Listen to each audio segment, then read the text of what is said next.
doing this, by saying this in public, you are following what your constitutional responsibilities are. You don't think you are overstepping your constitutional responsibilities by targeting the Chief Minister?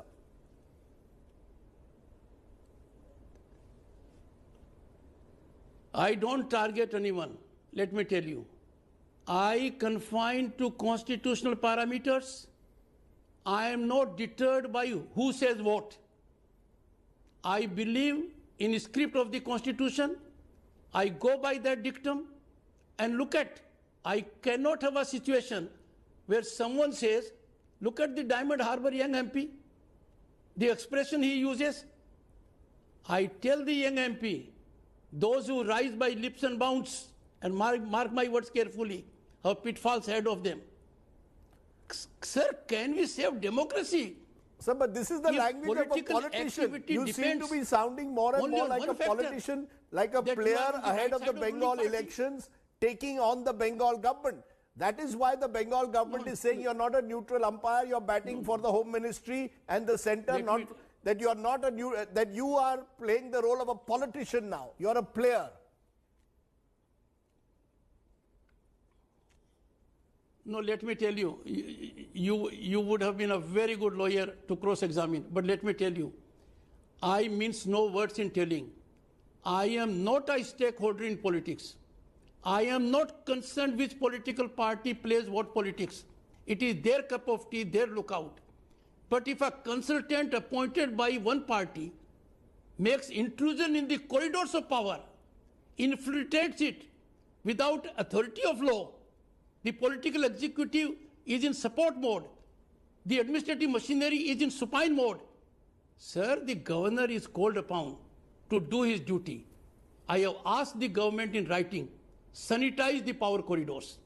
If I don't do it, I'll be failing in my duty. Sir, but, similarly, but the fact is you have been doing this for the last 1 year, more than a year. You have been tweeting, you have been making these comments, you have been passing remarks, but nothing seems to change on the ground. The political violence continues. So I'm asking you now, with 4 months left to the elections in Bengal, do you believe that Bengal should go under President's rule ahead of those elections? I want a straight answer.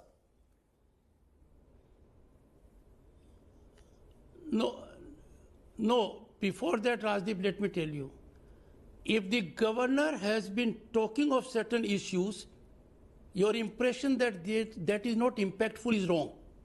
I had indicated to the bureaucracy, you are public servants, you cannot act as political servants.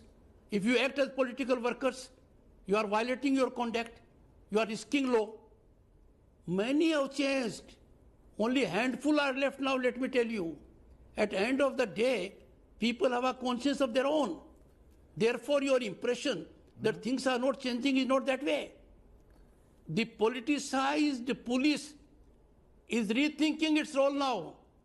And my greatest hope is the first-time voters, the voters at large, they are the greatest stakeholders in democracy.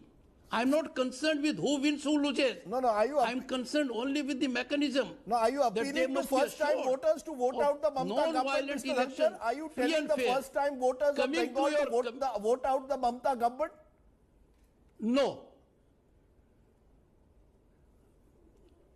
No, you are putting words in my mouth, Rajdeep. I am not telling any voter to vote in a particular manner. I only want voters to vote freely, fairly, fearlessly, and with no consequences for voting. And this I am doing because from all over the state, people have been telling me, and first-time voters, it's a great participation in democracy. First-time voters have a great role to play. Whom they vote is not my concern.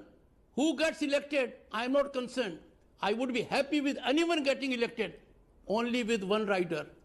The election must be in accordance with rule of law. Okay. Election must not be rigged. Do you therefore believe, Mr. Governor, in conclusion, that Bengal, do you believe that Bengal will have a free and fair election? According to the Mamata Banerjee government, even yesterday in Mr. Nadda's convoy, there was central forces were available. Therefore, according to the Bengal government, they must not be blamed. I ask you therefore in conclusion, do you believe Bengal will have a free and fair election?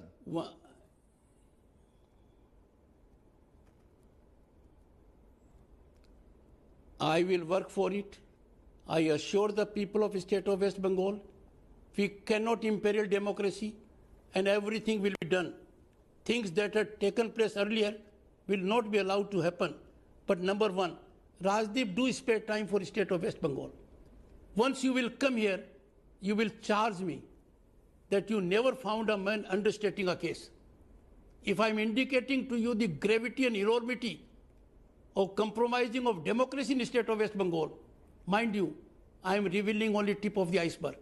I will ask you one final time, therefore, Mr. Governor, if today Mamata Banerjee turns around and says Jagdeep Dhankhar is acting, as I said, as the henchman of Amit Shah, JP Nadda, Narendra Modi and the BJP leadership, what will you tell her?